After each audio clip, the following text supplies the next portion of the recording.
Hello and welcome back to FranklinCovey's Be a Better Leader series. My name is Leena Rinne and I'm the Senior Vice President of Professional Services and Client Facilitation at FranklinCovey. I'm also your host for this season of conversations about what you don't know when you become a leader. Leadership is a constantly evolving journey, and it's easy to feel like you're in uncharted territory as you navigate new challenges and responsibilities. That's why we're dedicating this entire season to exploring the topics that can catch new leaders off guard and help you build the skills that you need to succeed. One of the biggest challenges when moving into a leadership role for the first time is making the mindset shift from being an individual contributor to being a leader. To help us better understand that shift and what we can do after we've made that shift, I've invited best-selling author and FranklinCovey Senior Leadership Consultant Victoria Roos Olsson to join us. Victoria, it is always a pleasure to be with you. Thank you so much for spending time with us today. Well, thank you so much, Leena, and likewise. It's a pleasure to be here and talk about one of our all-time favorite topics, right? Yes, leadership, being a leader, the challenges of being a leader.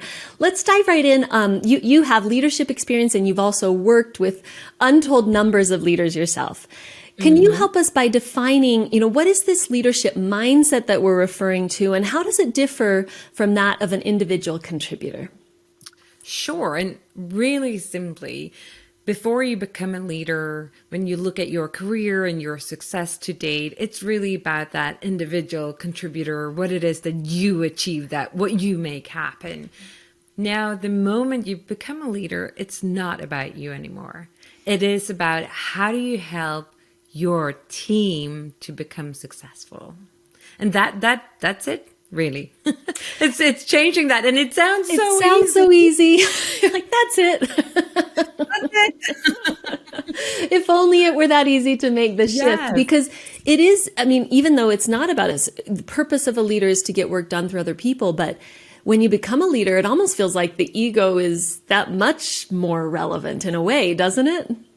In a way, and you've sort of been programmed to think that way, because the irony is that in most cases, in 99% of the leaders that I meet when I work with leadership development and coaching and all of that, they can really relate back to how they got promoted into leadership in the first place. And that was because they were such awesome individual contributors. Yes.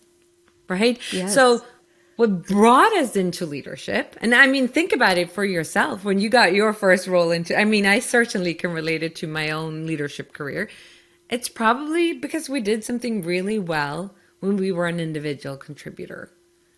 And those skills there are not exactly the ones that will make us successful in that new role. Right. It's actually almost counterintuitive in a way, right? Because I did such a good job. Now I'm the boss. And now all of a sudden that's not what I need anymore. It's pretty fascinating in a way. Yes. One question. So you've been a mentor to me throughout my leadership journey as well. Thank you for that. And I want to talk a bit about the challenges. I mean, you've seen me stumble in my leadership. Certainly as a leader, you've stumbled in various elements. But when you're making that mindset shift, one challenge we've talked about, it's not necessarily what got you here that's going to get you there. But what other challenges do new leaders face in making this mindset shift? Well, I think part of the challenge is that most new leaders, you don't just step into your leadership role, but you still, in most cases, need to also stay in the player role. I knew, think about it for ourselves when we got into leadership, there was still an element of just doing, of being the player. So not only are you going to change mindset, but you're not entirely going to change mindset because you're still going to most likely be in charge of some of these other aspects of your job. So it makes it like double difficult, if that makes sense. Right? Yeah. I was going to sorry to interrupt you. I was going to say, as you're saying that, and one thing I'm observing right now as we're seeing a few macroeconomic headwinds and maybe a little bit more pressure for some leaders is, interestingly, even those who might have made the mindset shift are feeling pressure that's driving them back down into the individual contributor role itself. So they go into this micromanagement role. Are you seeing that same thing? Yes. And I think that's so interesting that you're pointing that out. And think about it. Whenever in life about leadership or anything in reality, when we get a little insecure, what do?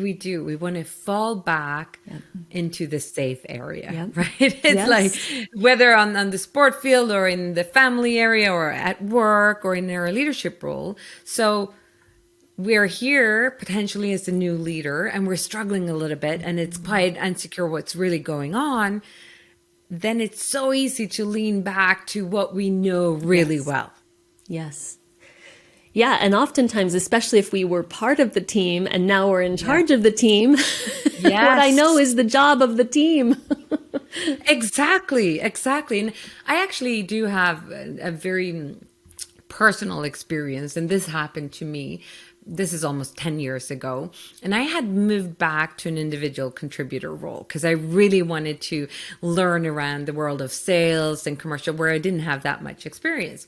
So I went back and I was an individual contributor. I was a key account manager and driving sales, and I enjoyed it. Took a few years, and then I got promoted to the director of business development. And now I was in that famous situation where I was leading the team and I still had to manage my own accounts.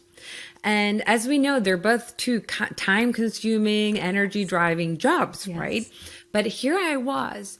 And whenever it came down to where should I prioritize, how should I spend my time, there was a little voice in the back of my head that went, well, Victoria, if you are not doing great sales yourself, the rest of the team, they will not really trust you to be their leader. So it was so interesting because I think it's one part of it is, sure, I want to have a great success in my role as a sales, but the other part is when we're new into leadership, I think we feel that our value comes from being so good in our area of expertise. And in that time period, it was being a great salesperson. Yeah. And I really struggled with that. And it got to a point where I really had to stop and ask myself, it's if I keep sort of prioritizing, making sure my own sales is getting up there, I am not going to be the leader I want to be for my team. That's not leadership. No. Yeah. Yeah. Right? It's hard though, isn't it? Because in some ways, I mean, leadership is such an amazing role and its challenges are amazing, but it is, I don't want to say it's harder, but it really is different, right? And when you've you're good at this, it just really is quite a change. So tell us more about your experience there. I mean, were you able to adapt based on just recognizing the challenge? So first of all, I think that's key to your point. It's recognizing, okay, I am having a challenge here, right? And the second thing I did was actually, and this is what I'd recommend new leaders to do as well, is go and talk to your manager, say, hey, I'm actually being challenged here.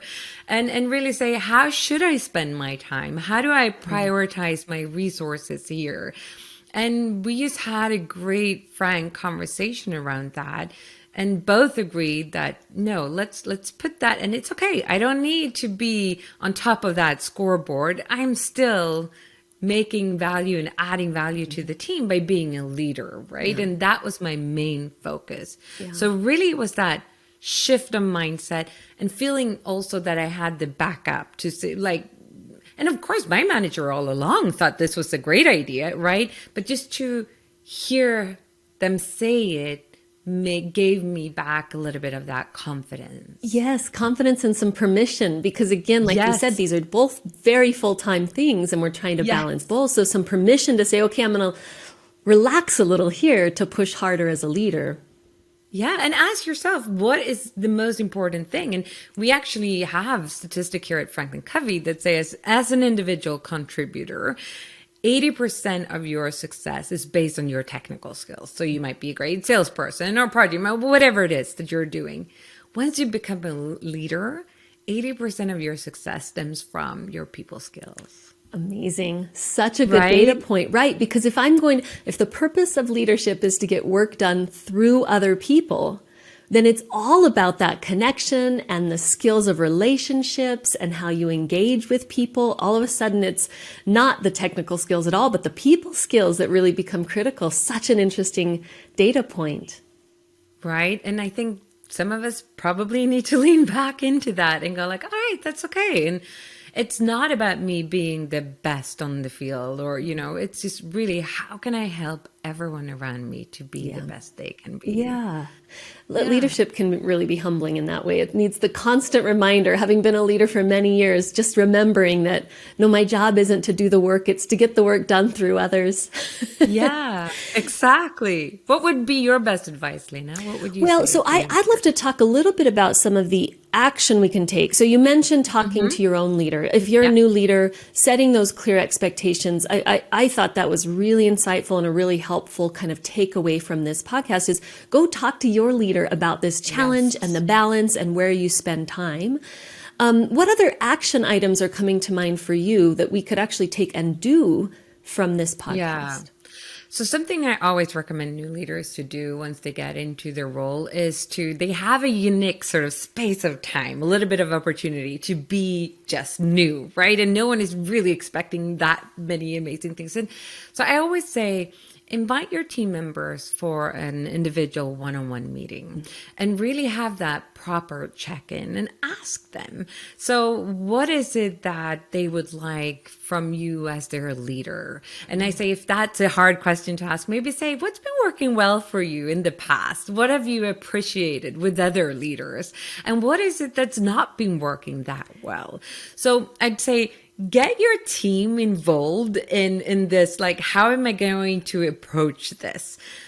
Leadership can be lonely, but we can make it a lot more lonelier than it needs to be. Yes. So get your team on board in a sense, right? And create this contract and really think about how can I help every individual on my team? So I think that's one thing. Speak to your manager, speak to your team members individually, and then let the entire team in on it too and say, okay, so how do we want this to work? What kind of meetings do we want to have?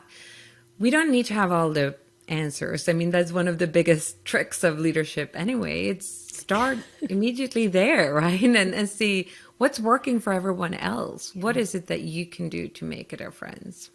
One thing you said that reminds me, we often at FranklinCovey say all disappointment is a function of mismatched expectations. And you're right, new leaders have such an opportunity as they come in to get really, really clear on the expectations from every person on their team, from their leader, so that they can set everyone up for success. And I would say, of course, there's this unique opportunity with new leaders, but any leader anywhere, I mean, I can even, as we're talking, I'm like, make some notes. Who do I need to talk to get clear on the expectations so that I can perform better as a leader myself? So really, I think we get so used to the grind, right? We get so used to the daily thing and this task and that task and Outlook or Gmail, right? It's just constant.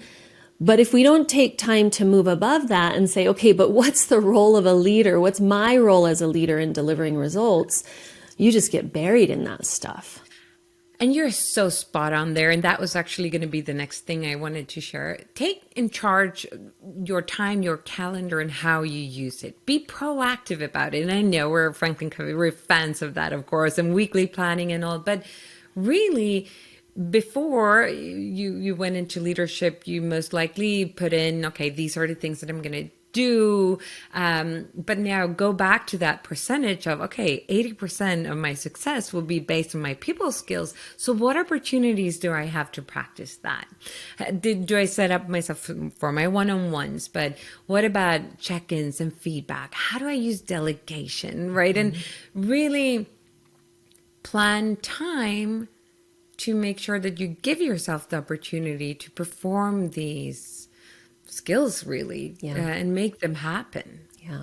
It's really, I appreciate so much everything you shared with us. And thank you for getting kind of tactical in what we can do because, well, really all of this does lend itself back to what is the leader's mindset? And that's what our ultimate challenge for our viewers and listeners is. What is your mindset of your role itself? But it's also really helpful to get some of these really tactical things. So Victoria, thank you so much for your time today, your expertise, your knowledge. We're all better for your time with us. So thank you. Well, thank you. I love being here. Thanks. And for our viewers and listeners, for more information on how you can make the mindset shift from individual contributor to leader, please download our free guide, Make the Mental Leap to Leader. You can find it in a link in the show notes, or you can visit FranklinCovey.com for additional resources as well. Thanks for joining us today.